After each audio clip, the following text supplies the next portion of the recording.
चांद की रात जब सागर की छाती में उतर जाती है तो एहसास की जाने कैसी इंतहा उसके पानी में लहर लहर होने लगती है।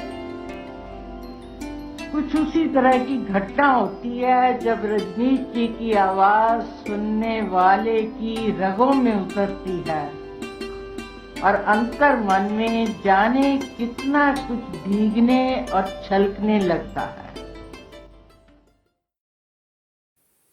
यह आवाज थी जानी मानी लेखिका और कवित्री अमृता प्रीतम जी की। जी हाँ, अमृता प्रीतम, जिन्हें अपने साहित्यिक योगदान के लिए पद्म भूषण, ज्ञानपीठ एवं साहित्य अकादमी जैसे सम्मानों से नवाजा जा चुका है। जी हाँ, जहां एक ओर वह अपनी उत्कृष्ट लेखनी के लिए जानी जाती थी, वहीं दूसरी ओर वह अपने दबंग और बोल्ड व्यक्तित्व के लिए पहचानी जाती थी। शायद यही कारण था कि वह ओशो की ओर आकृष्ट हुई। ओशो की बुलंद आवाज हो या फिर विद्रोही स्वभाव, उनकी प्रवचन शैली हो या भाषा शैली, उनका चिंतन हो या ज्ञान, वह धीरे धीरे ओशो में उतरती चली गई, उस महासागर में डूबती चली गई। ओशो के योगदान और व्यक्तित्व पर बात करते हुए अमृता प्रीतम कहती हैं, रजनीश जी ने जो दुनिया को दिया है वो सादा से लफ्जों में कह सकती हूँ कि चेतना की क्रांति है, जो ऐसी हर गाथा के पत्ती को अपने पोरों से खोलती है। रजनीश हर गाथा से गुजरते हुए अपनी आवाज से एक दिशा देते चले जाते हैं जो लोगों के भीतर में उतरती है, उनकी चेतना की सोई हुई संभावनाओं को जगाने के लिए। कोई नाम, कोई सत्य अपना नहीं होता जब तक वो अपने अनुभव में नहीं उतरता।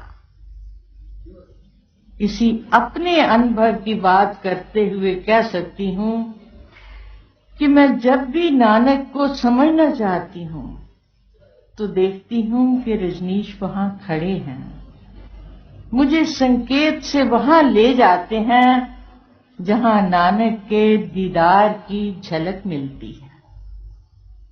मैं कृष्ण को समझना चाहती हूँ तो पाती हूँ कि सामने रजनीश हैं और फिर वो मुस्कुराते से कृष्ण की ओट में हो जाते हैं। वो बुद्ध के मौन में भी छिपते हैं और मीरा की पायल में भी बोलते हैं। जबकि की आत्मा में उतरना हो तो मैं समझती हूँ कि इस काल में हमें रजनीश जी की आवाज एक वरदान की तरह मिली है, जिससे हमारी चेतना का बीज इस तरह पनप सकता है कि हमारे भीतर नानक खिल जाएंगे। मित्रों, आपको जानकर ये हैरानी होगी और खुशी भी होगी कि अमृता प्रीतम जी उन गिने चुने लोगों में से हैं जिन्हें ओशो की पुस्तकों की भूमिका लिखने का सौभाग्य प्राप्त हुआ। जी हाँ, उन्होंने ओशो की तीन तीन पुस्तकों की भूमिका लिखी। एक थी संभोग से समाधि की ओर, दूसरी एक ओंकार सतनाम और तीसरी तंत्र सूत्र। इतना ही नहीं, अमृता जी ने ओशो पर एक पुस्तक भी लिखी जिसे उनका अहोभाव भी कहा जा सकता है, और पुस्तक का नाम था मन मेजा तन साहिबा। यह पुस्तक पूर्ण रूप से ओशो को समर्पित है अमृता प्रीतम द्वारा। यदि आप जानना चाहते हैं कि अमृता प्रीतम के जीवन में या अमृता प्रीतम की नजर में ओशो कौन है, तो आपको ये पुस्तक अवश्य पढ़नी चाहिए। इस पुस्तक से लेकर लिखी गई उनकी जितनी भी भूमिकाएं और लेख हैं, यदि आप उनको समेटते हैं तो उसमें बहुत खूबसूरती से ओशो नजर आते हैं, और अमृता कहती हुई नजर आती हैं कुछ इस ढंग से। रजनीश एक अकेला नाम है, सदियों में अकेला नाम, जिसने दुनिया को भयमुक्त होने का संदेश दिया।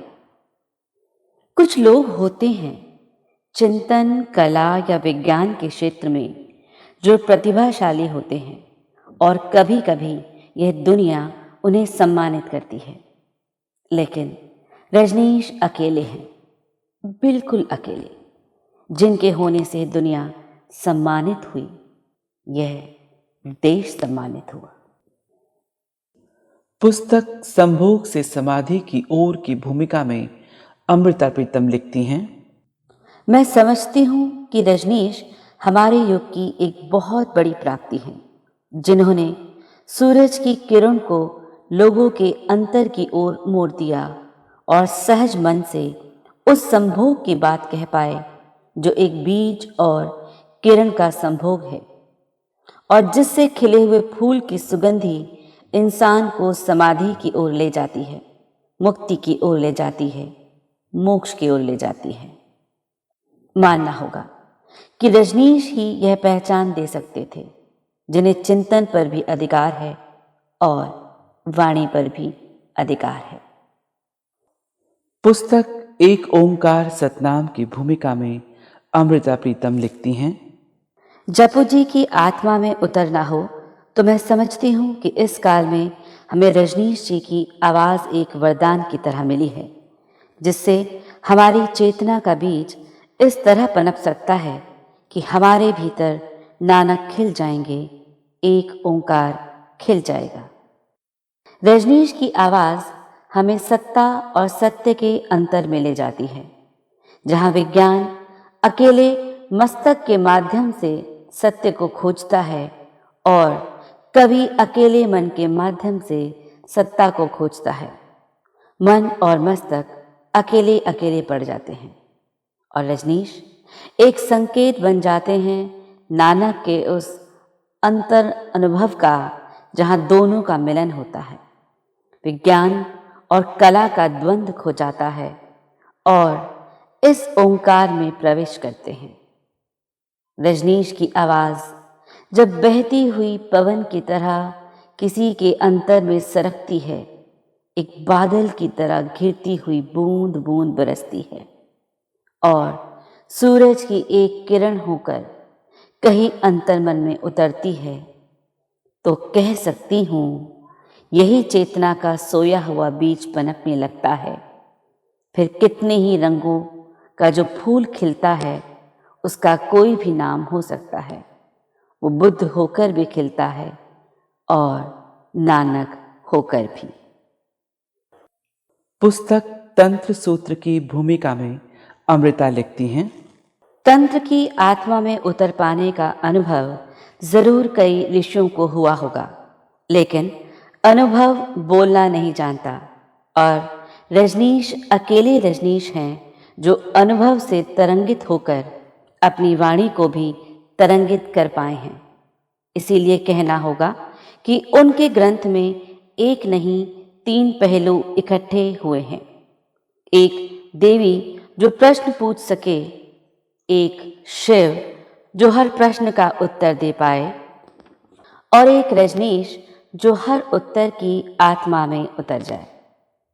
शिव ने जो कुछ कहा था वे बीज अक्षर हैं, सदियों से हमारे सामने थे और कह सकती हूँ कि रजनीश ने उन अक्षरों में प्राण प्रतिष्ठा की है। पुस्तक मन मिर्जा तन साहिबा में अमृता लिखती हैं, रजनीश ने दुनिया को जो दिया है वो सादे लफ्ज़ों में कह सकती हूँ कि वह चेतना की क्रांति है, जो हर एक गाथा के प्रतीक को अपने पोरों से खोलती है। एक रजनीश हैं जो इस युग की आवाज़ बन पाए हैं, वह धर्म की अंतर्ध्वनि है। रजनीश का चिंतन जिस गहराई में उतरता है, वहाँ किसी दूसरे के लिए कहने को कुछ नहीं बचता। मैं समझती हूँ रजनीश दुनिया के सबसे बड़े साहित्यकार हैं। साहित्य जिंदगी के लिए है, जिंदगी के उत्सव के लिए है। रजनीश से बड़ा जिंदगी को सेलिब्रेट करने वाला आदमी नहीं है। साहित्य में ओशो जहाँ पहुँचे हैं वहाँ कोई नहीं पहुँचा। जहाँ मीरा के नृत्य और बुद्ध के मौन का संगम होता है, वहाँ रजनीश का वास्तविक दर्शन पुष्पित और पल्लवित होता है। रजनीश स्वयं तूफानों के पाले हुए थे और उनका अक्षर अक्षर मोहब्बत का दिया बनकर उन तूफानों में जलता रहा, जलता रहेगा। रजनीश गाथा सदियों तक लोगों की छाती में बहती रहेगी। हम कितना भी कुछ कहें, कितना भी सुने, ये कहने और सुनने की सीमा में नहीं आएगी, पर अनुभव की खामोशी होगी जो अक्षरों के अंतराल में धड़कती हुई हर काल की रगों में चलती रहेगी। वो है और वो था, इसके बीच का फासला सिर्फ दुनिया वाले तय करते हैं, लेकिन मोहब्बत करने वाले यह फासला तय करना नहीं जानते। इसलिए मैं कह सकती हूँ कि जिसने भी रजनीश को पाया है उसके लिए रजनीश कभी था नहीं हो सकता, क्योंकि सत्य कभी था नहीं होता। रजनीश नाम के इस सत्य को रेखांकित करते हुए अमृता लिखती हैं, जहाँ दो वक्त मिलते हैं, जहाँ मीरा का नाच और बुद्ध का मौन मिलता है, जहाँ लौकिकता और अलौकिकता के दो स्वर मिलते हैं, वहाँ रजनीश के चिंतन की पहचान मिलती है।